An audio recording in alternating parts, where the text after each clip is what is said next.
Hello and welcome to The Big Picture. The dastardly attack by the Pakistan Taliban on the school children in Peshawar yesterday has set off a global outrage. Pakistan, which has been at the receiving end for quite some time now for harboring and encouraging terror elements, now finds itself the victim of it. The loss of 125 innocent and young lives, almost unprecedented in South Asia in a terror strike, has come up as a wake-up call for the Pakistan government, its army, as well as the people of that country. With already an estimated 40,000 Pakistani lives lost to terror attacks, the Pakistani government and its army is under huge pressure both internally and internationally. However, what is it that Pakistan can do now to stem what seems like an uncontrollable problem? Is Pakistan losing its fight against terror? And what are the consequences of it, not just to Pakistan, but to the entire region? We will discuss all this today with Shankar Aiyar, former Union Minister and a Congress MP, Rana Banerjee, former Special Secretary, Cabinet Secretariat and a Security Analyst, Vinod Sharma, Political Editor, Hindustan Times, Shanthie, Mariet, D'Souza, Security Analyst, and on the phone line from Islamabad is Dr. Zafar, Nawaz, Jaspal, Director, School of Politics and International Relations at the Qaid-e-Azam University. Welcome to all of you. Dr. Jaspal, coming to you first. You know, we are all extremely sorry for what has happened there. But what is this? Is this a war of religion or is it a political war? What do you mean by this? It's a war of belligerence, naturally, because we are fighting with the Taliban. Qaid-e-Azam operation is going on. Our armed forces are engaged with that, and it was a revenge. And that the Taliban has said that because of, if you are continuing with your operation in the North Waziristan, you have to face these kind of the tragedies. So that was a belligerent strike by the terrorist group. So there is no politics involved in this?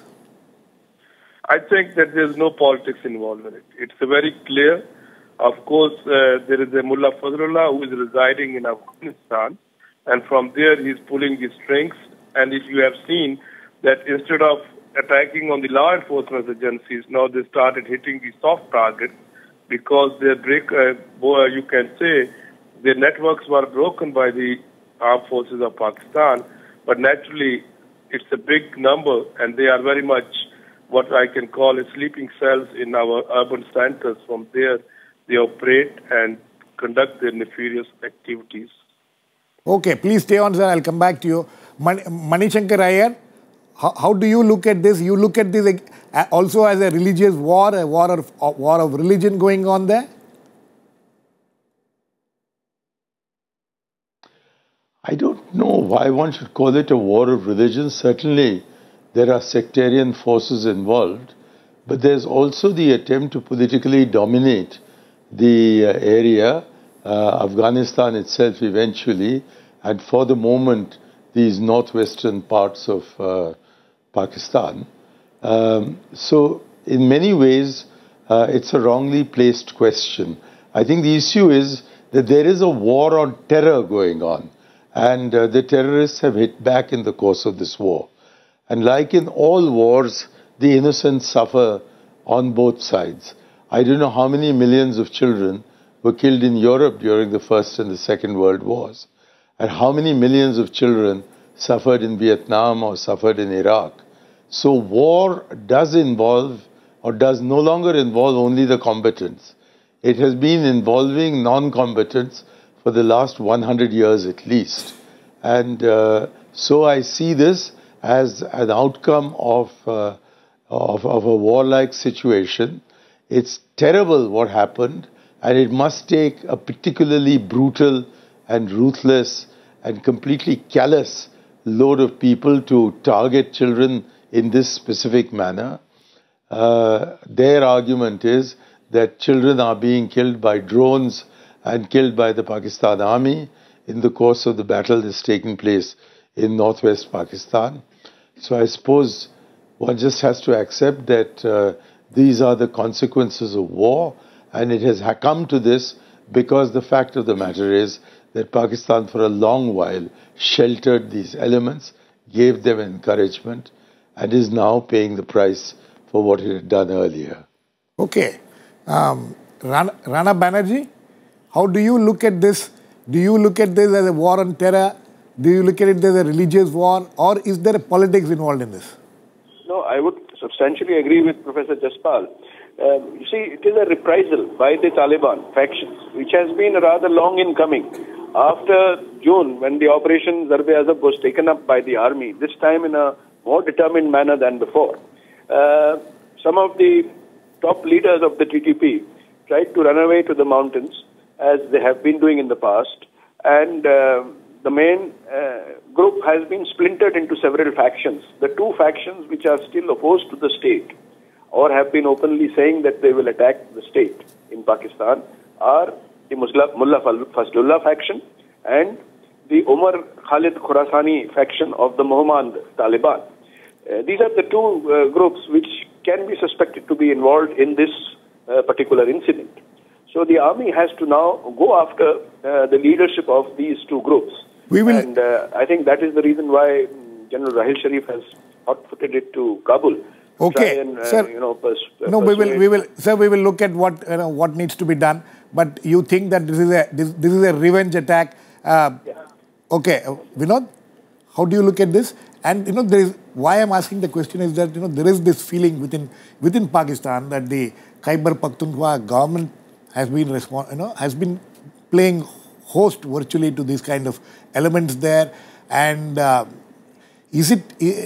much are they responsible for it? You see, the fact is that Imran Khan is on record having said that if he were the Prime Minister, he wouldn't have permitted the operation that is currently underway in almost all the agencies of the FATA area, and not just Waziristan, and so far as I can understand. Mr. Rana Banerjee can correct me if I'm wrong. The Pakistan Army has used F-16, the battle tanks, and some of the heavy weaponry there in that area. So it is a full throttle attack on various groups that are hiding there. Insofar as Tehreek-e-Taliban Pakistan is concerned, Mr. Banerjee made a passing reference to it, and let me enumerate that Tehreek-e-Taliban Pakistan considers Pakistan to be Darul Harb, which is a land of the impure, where Islam, to protect Islam, you have to wage a jihad in their understanding. And that's where they are trying to change the nature of the Pakistani state. They think that the Western model of democracy that they are practicing is anti-Islamic and it's not good for Islam. And in that pursuit, they are an anti-Pakistan force. And now, when they were under pressure, they chose this soft target to demoralize the Pakistan Army, because this is a school run by the Pakistan Army. And the children there, well, of course, civilians do send their children to these schools. But Girish, the army children who were there must have been, are from the age of 4 to 16 or 17. Right. So they are the siblings of middle-rung officers, of the Pakistan Army. And they are children. And I think the radicalization of the Pakistan Army, about which there has been a lot of concern across the world, especially in India, they were the people. I mean, it is an opportunity for the Pakistan Army, if it is serious in curbing terrorism of all hue, not just Tehreek-e-Taliban Pakistan or those who are, against their state or their interests, but also those who are spreading terror across the region, including India. If they are really serious about it, here's an opportunity for them to crack down more heavily on them. And it has been made very clear that the operation that is underway wouldn't be called off. So I think that it's a very complex situation. It is a religious battle which has turned into a kind of one-upmanship between the Tehreek-e-Taliban Pakistan and the Pakistan Army, because the Pakistan Army has used a full-fledged force against them. And Rahil Sharif, the current chief of the army, and that is here again, I think Mr. Rana Banerjee can correct me if I am wrong, that he is on record because he was widely perceived to be a peacetime general, a bit more of a theoretician. And he's on record having said that the danger to the Pakistan state is more from within than from India. It's more from the extremist elements within, the militancy within, than from India. Okay. Shanthie, the question is this. so far, till what happened yesterday, it is said that there was a section both in the government, in the army, and even among some of the people, like, for instance, Imran Khan, from what he has said, that both Taliban and Pakistan can coexist. Has the situation now come where they have to decide whether only one of the two can exist? I think there is a lack of understanding of what the Taliban means inside Pakistan. The problem with the present strategy inside Pakistan has been they have been very selective in their approach. They have you mean the government, the army? The government, the army, and the political elite itself. So when you look at the Taliban, you have various groups existing in that country. You have the Afghan Taliban, the Haqqani network, the Al-Qaeda elements, and the TTP, that is the Pakistani Taliban there. Now the problem for Pakistan, what it's facing now is the classic case of blowback. The TTP is attacking the state, and thereby the civilian government tried various approaches, from talking to these elements, initiating peace processes, to this military action which is occurring. But there's no clear coordinated strategy of what the civilian government really wants to do. And given that Imran Khan has his own ideas of how to take this process forward, I think the confusion itself has led to this kind of a situation. Added to the fact that the Pakistani military establishment has been selective in its war on terror. You can't embed certain groups inside your country and expect the other groups not to attack you. So this is a case whereby the groups have got together and TTP is clearly targeting the state, and the state is not able to respond. So these attacks actually mean a case of either desperation, because there are reports that there is factionalism and peeling away of the TTP, or it could be revenge, given that the military operations are in full force, and a demonstration of show of strength that they can hit back the state. So I think there is the whole problem inside Pakistan now is a lack of a coordinated strategy to do away with this menace, and the need to revamp its internal security apparatus. Okay, that's interesting. Dr. Jaspal, would you agree with that? Would you agree with this, with what Shanthie says, that there is a lack of coordination, confusion?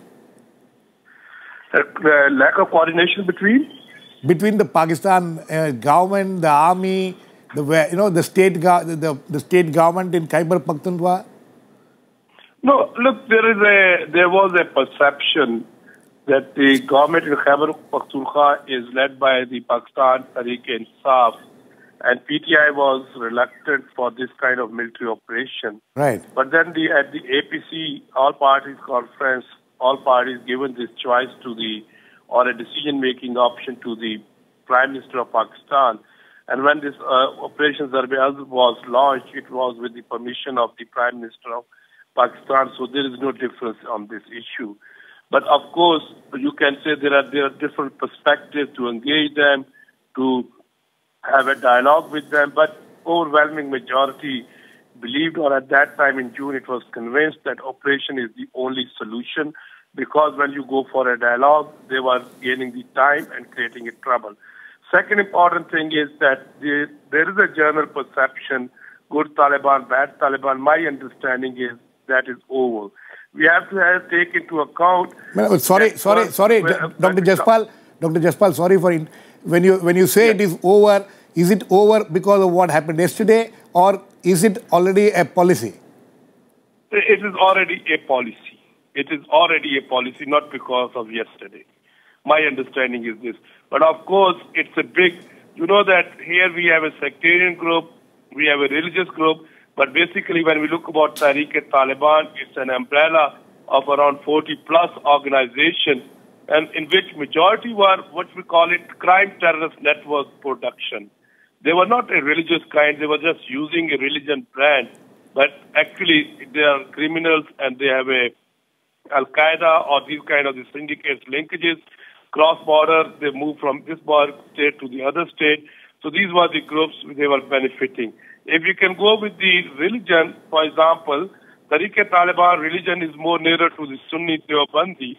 And in Peshawar, on this, where they attacked on these children, overwhelming majority children were belonging from the same sect. So they were not the Shias where the earlier Taliban used to attack. So by this way, I think that it was only their way to terrorize, demoralize both the people and the state and society of Pakistan, so that they can stop this military operation against them. Okay. Manishankar Aiyar, do you agree with that? That the Pakistan Pakistan government administration have now realized and have already set in a policy of, identify this not to go ahead with this good Taliban, bad Taliban kind of a situation?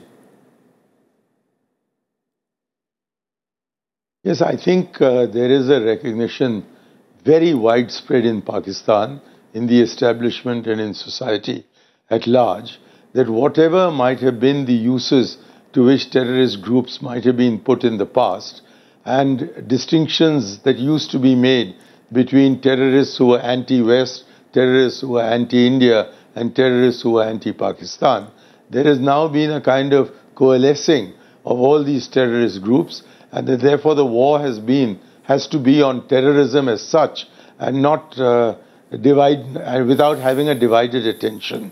And it is the intensification of this war on terrorism that has this blowback that we've seen yesterday. And incidents like this, I think, demonstrate in a curious roundabout way that the Pakistan government and its armed forces are really serious about finishing the terrorist forces whom they had earlier nurtured. Whether they'll succeed or not, only time will tell. But I think it is far too early to look at an incident like that which took place in the school and say that this demonstrates that Pakistan is a failed state. Because after all, in Beslan, in Chechnya, we had a similar incident with about 158 children were killed. That didn't lead to the destruction of the Russian Federation. So I think the Pakistan government is demonstrating a certain political will and military will to do away with the Taliban. But whether they've left it too late, I am not in a position to say, because I'm not a military or security expert. But they've certainly got a huge war on their hands, and there are going to be very adverse consequences for the people of Pakistan as this war is pursued. Rana Banerjee, would you agree with what Mani says? Not entirely. You see, what is required is a change in the narrative of, tackling terrorism. The entire judiciary, the entire police machinery, they have been rendered inactive. The civilian, machineries which combat crime. So now Nawaz Sharif has... This is not just crime. Death penalty today. He said that for the last 4 years there has been no death penalty. Many cases are there where convicted terrorists are just languishing in jails, and they have been released by the TCP. Also, Mr. Banerjee, I think there is a problem with the audio there. I'll come back to you. They'll fix the audio, and I'll come back to you, Vinod. You were not agreeing with what Dr. Jaspal was saying about this good and bad Taliban having already been, settled, and then they're not. See, the point is that dealing with them separately. If I were to accept what is being said by my friend from Pakistan, then how does one explain the existence of Lashkar-e-Taiba and Jamaat-ud-dawa in the heart of Punjab, which is the citadel of the Prime Minister of Pakistan, and his brother is the Chief Minister there, and the headquarters of Jamaat-ud-dawa or Lashkar-e-Taiba is in the suburbs of Lahore, and they are a major political force in their own way, and not very many politicians have the courage to speak up against them, leave alone taking them on. In terms of reining them in terms of making them fall in line. And there have been reports in the Pakistani press, and there are some Pakistani experts who are credited with this view, that, there has been a pact, in fact, between the Pakistan Muslim League Nawaz and Hafiz Saeed, that, you let the sleeping dogs lie. We won't do anything to you, and they won't create any ferment in the province of Punjab. Now, if you notice that there have been problems in every single province of Pakistan, whether it is Balochistan, whether it is Sindh, or whether it is the Northwest Frontier Province, which is governed by Imran Khan. And relatively, and mercifully and thankfully, Punjab has been more peaceful in relative terms. So I'm not wishing Punjab bad. What I'm saying is that this, pick and choose. This pick and choose still continues. Is continues, and there is an element of real politics in that. Okay, and if there is a problem that Pakistan has, then the deep state of India should engage with the deep state of Pakistan and sort it out. And how Dr. to go Jaspal, about it, Dr. Jaspal, how do you react to this? I think that on the Lashkar-e-Taiba, there is some ban and the reservations in Pakistan are there. But when we talk about this dawa about Hafiz Saeed, we need actionable information. There is not, because there are many religious groups which are, you can say, clandestinely involved. I'm saying maybe. But at the same time, the government is not having what we call it actionable evidences on the basis of which they can conduct. For example, when the Mumbai took place at that time, Hafiz Saeed was arrested after 3 months. When the law has to, because in front of the law, we failed to provide any kind of the evidences, and he was released. So these are the issues which we are facing in Pakistan. But this is they are, and at the same time, when we look about them within Pakistan, we didn't find that how we can go and capture them on which basis, because they are not involved in or they are not in alliance with the Tariq-e-Taliban, which is hitting Pakistanis. Okay. Vinod, would you like to react to this? There are sanctions against this group by international organizations, and frankly, I can be corrected again by my friend from Pakistan, but in one of the hearings, when this point was made, the court that was hearing the proceedings, with regard to those who are already in jail in connection to 26/11, and mind you, this is Pakistan's own 26/11 or 9/11. Look at whichever way you want. Absolutely. Now, it was said that why should we worry about UN sanctions if UN sanctions have not been adhered to in the case of Kashmir? No, there is an element of activism even in the judiciary, and we have seen it in our own country also when Khalistan was happening. So, that element of compromise does come about. So, I think that the Pakistani leadership should take forward the offer of Prime Minister Narendra Modi, and which I thought is a very welcome offer. And, it's an act of great sympathy and empathy for... What is the offer? That let there be a joint struggle against terrorism in this subcontinent. Okay. And, and for that you have to make our agencies engage with each other. Shanthie, you think that can happen? Yeah, I think in the kind of atmosphere which prevails? I think Pakistan has reached a tipping point in terms of its war on terror. And do you agree with our friend from Pakistan who says that they have sorted out the good and bad Taliban thing? No, I think I differ on that, because there's no distinction between good and bad Taliban, as all of us understand. And these groups which are existing in Pakistan are turning their guns on the state. Right. And the civilians are getting caught in the crossfire. If you look at the choice of the targets of the TTP, it has been soft and symbolic targets. Right. Schools, opposition to polio, vaccinations, and hospitals, hotels, all of this. So, and even including the fact that it has hit at the military targets, that is the GHQ. So what we really need to look at is how can we work with Pakistan in dealing with this menace, for which Afghanistan is opening its avenues of cooperation. India is open to it. So I think I agree with this idea that we should have a regional counterterrorism mechanism of information sharing and joint action. If Pakistani state is not capable of dealing with the problem, then the region has to intervene. And I think this is an opportunity for all the countries in the region, especially Afghanistan, India and Pakistan, to come together on a common platform. Because if Pakistan doesn't take up this opportunity now, it's going to really hurt it to an extent that the state might not exist. That's a serious thing which you're saying. Rana Banerjee, how would you look at it? You think that there can be what Vinod was talking about, that a joint strategy, what Shanthie also was talking about? No, I believe Shanti's views are totally utopian. In the past, intelligence cooperation offers have not worked, and it won't work for a while. What has happened with the LET, we must understand.